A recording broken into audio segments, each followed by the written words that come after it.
Hello, my name is Heather, and I am blogging about my journey that's going to start December 31st, 2009, and will end December 31st, 2010. I am going to give up soda and fast food and junk food for 365 days for a whole year.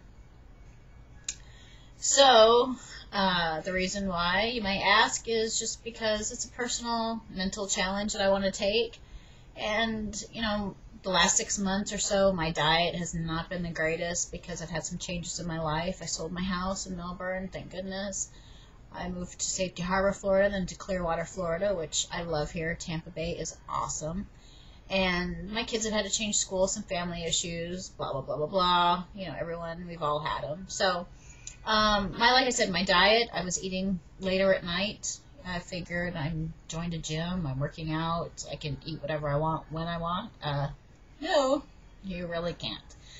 So my kids went away for for Christmas break, and we just moved here a week prior to that. So I bought corn dogs and things like that, things I normally don't buy, and ended up eating the whole box myself, because now that they're gone, guess what? I don't have to cook dinner, and it's been years since I've not had to do that and just fend for myself. And so instead of being good to myself, I'm just kind of eating whatever the heck I want. And so over the last few months, my mom and I, kids will be in school, we'll go out shopping, we'll stop at Taco Bell, things like that, because I love their Mountain Dew. I love McDonald's French fries, Wendy's Frosties, and Dairy Queen's peanut butter parfaits are definitely my weakness. And nothing's wrong with that, in moderation. I'm not saying anything bad about the fast food industry whatsoever. It's all a personal choice. So my personal choice is to forego it, and I have found out that sugar is not my friend, and a lot of this, of course, turns into sugar. While you do need carbs, I completely understand that, but you need to eat more, fiber and protein, and less carbs. So instead of my diet, mainly for the last few months, has basically been carbs, which is therefore turned into sugar. So yes, I've worked out, and I've gained only 10 pounds, which I guess could be a lot worse, but I'm just feeling it in my memory, depression, lethargic, lack of motivation to really do anything. And anybody who knows me, I'm not a couch potato. I'm not the type that likes to sit around and let life pass me by. And lately, I've been kind of allowing it to, and so I contribute it to my diet.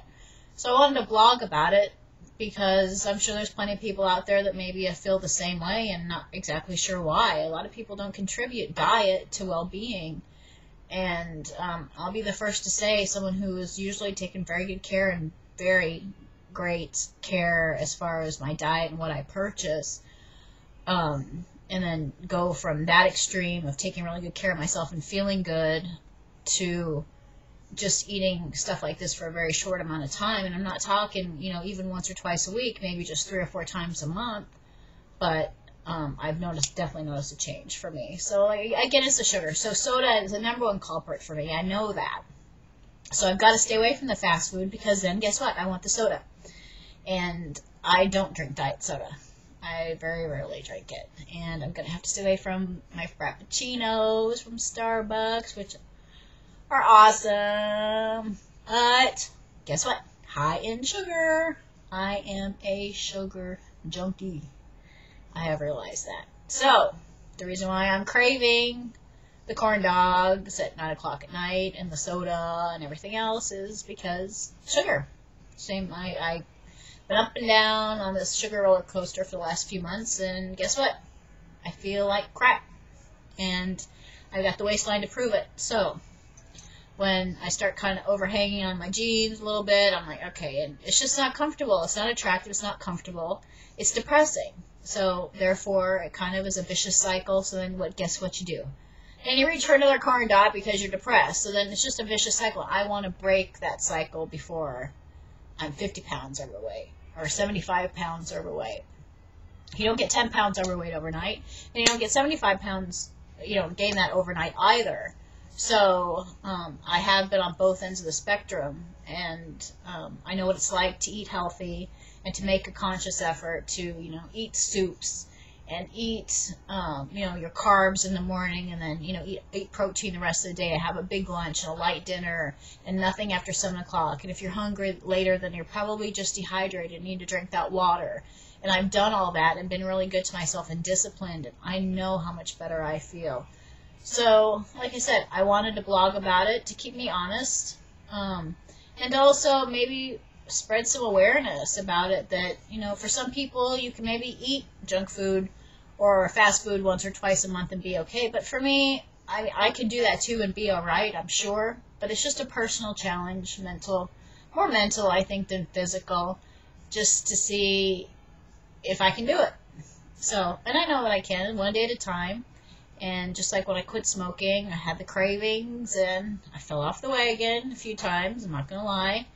And that may happen with this. I don't know. I'm not going to predict the future because I can't. And I'm just going to take it one day at a time and just really make a conscious effort. So I'm going to blog once a week, YouTube blog, because every day is going to get repetitive. I don't have that kind of time. And plus, I'm not going to bore you to death because there's greater things in the world going on than whether or not who the hell cares if I'm giving up fast food? You know what I'm saying? But it's a personal journey. So if you're watching this, hey, great. If you want to join the journey with me, we can support each other, or maybe you have your own personal journey yourself. So I'm going to stick with the gym, stick with my swimming, but I will see the results and feel better quicker by totally changing my diet like I have before. So anyway, it's going to be interesting, and I just thought it was something worth blogging about. And thank you for listening if you've listened this far, and I will blog about the 7th or so of January to let you know how the first week went. Okay? Thanks.